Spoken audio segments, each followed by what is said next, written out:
Pertanyaan pertama selesai. Kembali dirumuskan, setelah itu selesai. Bun. Terakhir Pak. Ngabun. Nanti ibaratnya bisa dikumpulkan sebagai bentuk tambahan. Terakhir, monggo. Terima kasih. Tadi sudah diarahkan oleh Musohe bahwa pengkultusan itu terminologinya adalah negatif. Apalagi di situ juga disebutkan tidak membuka ruang diskusi karena sudah berlebih-lebihan. Nah, dari hal yang seperti itu kemudian jawabannya itu tidak boleh. Karena kiai atau tokoh itu memiliki peluang untuk salah. Walaupun demikian, ada aturan mainnya di dalam memberikan masukan atau apa begitu. Lah di sini masalahnya itu, coba ya kita anukan dulu, persepsi kita samakan dulu. Gitu. Sesuatu yang berlebih-lebihan. Di situ tidak ada ruang kritik dan lain-lain begitu. Itu kita jawab itu tidak boleh. Tetapi ada kemudian tahapan-tahapannya beradab dan sebagainya. Ini kan ada ruang begitu. Nah, ini dari dari musyawirin. Ini sepertinya mengerucut ke sana begitu. Sementara ibarat-ibarat itu sebagai penguat saja, tetapi alur pikirnya itu seperti itu. Logika yang kita bangun itu ke sana. Pripun kira-kira?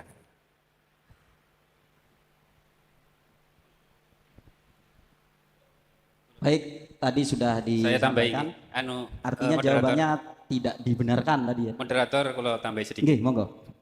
Saya buka di arti pengkultusan itu.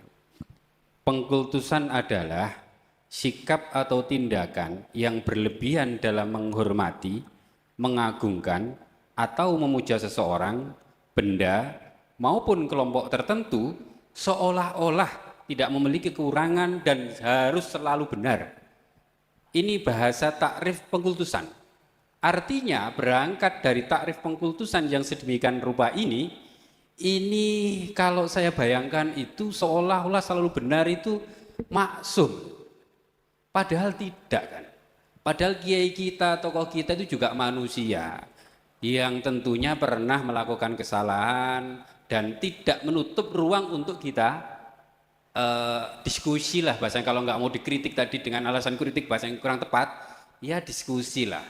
Kita boleh klarifikasi, boleh, tapi harus dengan sopan santun, tata krama, sesuai dengan turos-turos Anda itu, ibarat-ibarat Anda itu, yang tentunya dengan mempertimbangkan ketika klarifikasi ini tidak menimbulkan mungkin perpecahan. Ini kan juga konteks-konteks yang harus dipertimbangkan. Saya kira kok begitu toh. Apa yang mau kita perdebatkan dari tadi itu? Mungkin cukup mungkin. Mohon maaf, untuk pengkultusan kita arahkan kepada takdim itu tidak bisa sama sekali sudah. Jenengan lihat sama. Bahkan tadi malam ini saya mau cerita sedikit nggih. Saya ingin tahu terkait takrif definisi kultus itu apa. Saya buka website ternyata jawabannya banyak.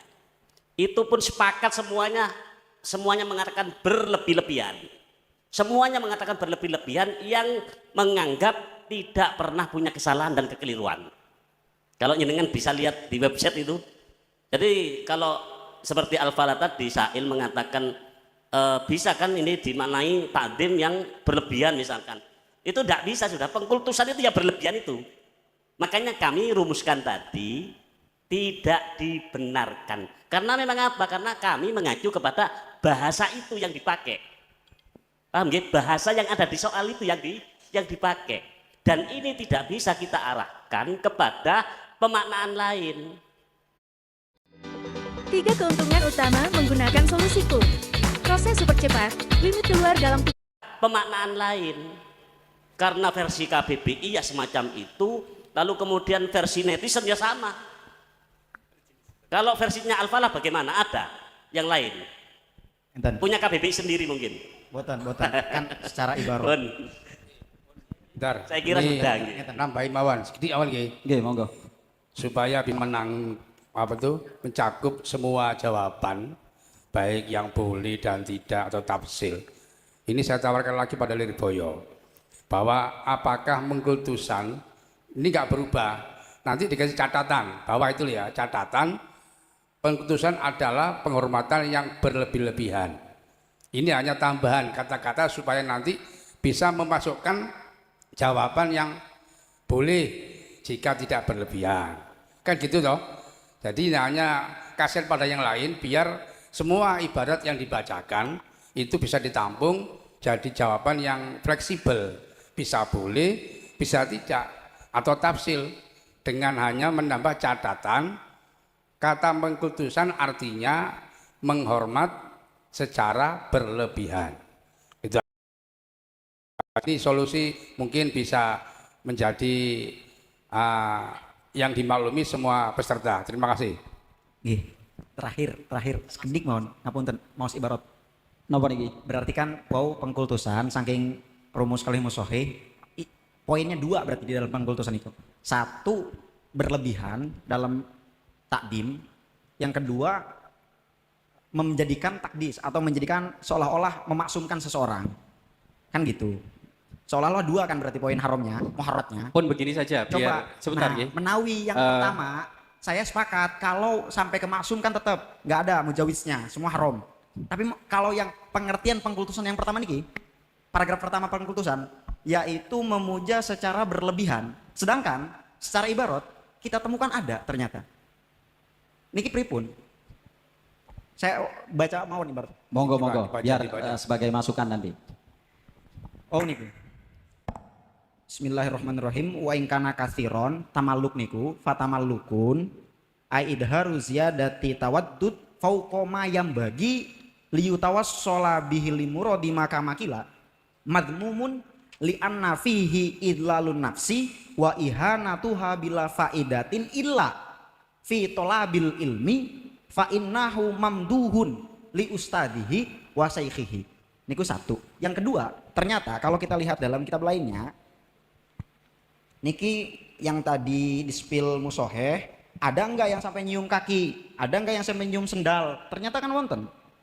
Wa qala asy-syekh Al-Alamah Ahmad bin Abdul Bari qala ba'dul ulama al-akabir iklam ya miskin annahu yajibu takdimul ulama wa takbilu aidihim wa arjulihim balil ardu allati yamshuna alaiha wan nu'al allati fiha wa arjuluhum allati laha asyaraf wal fakhru bi annaha madasu aqdamihim al karimah wa natabaroku bi thiyabihim allati tasyarrafat bimasi abdanihim al mubarakah. Menawi ningali 2 ibarat niki, secara arti pengkultusan saya sepakat ada 2 poinnya, berarti 1 memuja secara berlebihan, yang kedua mengarahkan seseorang pada derajat maksum. Kalau yang memuja berlebihan secara ibarat malah ada dari ulama yang seolah-olah dalam kasus tolabul ilmi nih, kalau masyarakat saya sepakat dalam kasus tolabul ilmi nih wonten tambahan Mas. Permisi tadi itu ibaratnya takdim apa takbil Mas? Takbil. Takbil ya. Yajibu ta'dimul ulama wa takbilu aidihim. Oh takbil ya. Ngapunten ya. Mengenai bahasa pengkultusan tadi dari Badul Musahih juga telah menyepakati bahwasanya untuk bahasa pengkultusan ini nggak bisa insiraf ke takdim. Karena apa? Karena yang ketika kita menggunakan bahasa pengkultusan mesti insirafnya adalah hal yang negatif. Kemudian kalaupun kita masih memaksa, kalau Lirboyo masih memaksa menggunakan bahasa kultus, ini nggak akan sesuai dengan narasi yang ada dalam deskripsi. Sedangkan yang ada dalam deskripsi sendiri itu muatannya adalah takdim, seperti halnya takbilul yad, inhinat dan lain-lain. Sehingga nggak akan ada korelasi. Deskripsinya isinya adalah mengenai takdim yang ditanyakan kok kultus. Kemudian kalaupun kita juga memaksa mengenai kalaupun kita memaksa menggunakan bahasa kultus, seharusnya kalaupun kita ingin tidak membenarkan, ini jangan pakai menggunakan konsep takdim, tapi menggunakan konsep yang lebih pas, yakni konsep hulu. Karena apa? Karena hulu adalah ketika kita memuja orang yang kita anggap mulia secara berlebihan. Saya baca syaratnya. Bismillahirrahmanirrahim. Dalam tafsir Ibnu Katsir, yanha ta'ala 'alal kitabi 'anil ghuluwi wal itsra wa hadza kasrun fin nasara. Fa innahum tajawazu hadda tasdiq bi Isa hatta rafa'uhu fawqal manzilatil lati a'tahu Allahu iyyaha. Fanaqaluhu min hayyizin nubuwati ila anittakhuduhu ilahan min dunillahi ya'budunahu kama ya'budunah bal qad ghalau fi atsbaihi wa asyaihi mimman zama annahu ala dinih fadda'u fihim al-ismah wattaba'uhum fi kulli ma qaluhu sawa'un kana haqqan aw batilan aw dolalan aw rasyadan aw sahihan aw kaziban. Pun artinya kalau kita masih memaksa menggunakan bahasa kultus seperti halnya yang digendaki oleh Sa'il, maka lebih cocoknya untuk kita tidak membenarkannya menggunakan konsep hulu. Karena apa? Dalam konsep hulu sendiri itu ada kesamaan, yakni menganggap orang yang kita muliakan itu sebagai orang yang maksum. Kemudian mereka mendengarkan semua perkataan orang tersebut tanpa pertimbangan ini ucapan benar ataupun ucapan yang salah. Sekian. Baik, terima kasih. Saya kembalikan lagi kepada Musohih tadi tentang tawarannya mengenai istilah takdis. Tadi ada dua. Yang pertama berlebihan, kemudian mengkultuskan, tidak ada celah begitu ya, maksum, menganggap tokoh itu maksum. Kemudian tadi ada tawaran dari Al-Falah Ploso tentang ini lebih pas diistilahkan terhadap hulu gitu ya, karena menurut Al-Falah Ploso takdis konotasinya tetap satu begitu ya. Ini ada Musohih. Terima kasih. Sudah ada perkembangan ya. Jadi sikap takdim santri kepada kiainya terutama ya, itu tetap tidak atau bukan sikap pengkultusan. Ini saya sepakat nih ya, sepakat. Nah, kemudian biar ini kemudian ada cantolannya, tadi sudah disebutkan dari antara akhir tadi itu. Kami juga ini urun rembuk saja, urun apa ibarat ya, jadi tidak se ekstrim pengertian panjenengan, tapi sama, hanya senada, dan ini insya Allah malah masuk ke dalam apa tadi kita diskusi begini, wal hulu mujawazatul haddi bi ayyuzada fi madhi syai' aw dhammihi ala ma yustahaqqu. Ini lebih apa? Fleksibel. Enggak sampai anggap pangeran atau wali, enggak sampai. Ini melebihi batas, itu aja lah pokoknya. Mestinya ya apa namanya, kita minimal meneng wae, malah kemudian melebihi dari keharusannya, itu namanya hulu namanya. Ini barangkali bisa jadi jalan tengah. Jadi kalau toh tidak usah dibahas soalnya, maka cukup saja begini misalnya, ketakdiman misalnya, santri kepada kiainya ya, yang begitu tinggi salahnya atau apalah namanya, maka intinya itu bukanlah pengkultusan, itu aja. Ngaten nggih, Pak Rumus? Ngaten nggih? Nggih. Pun nggih. Al-Fatihah.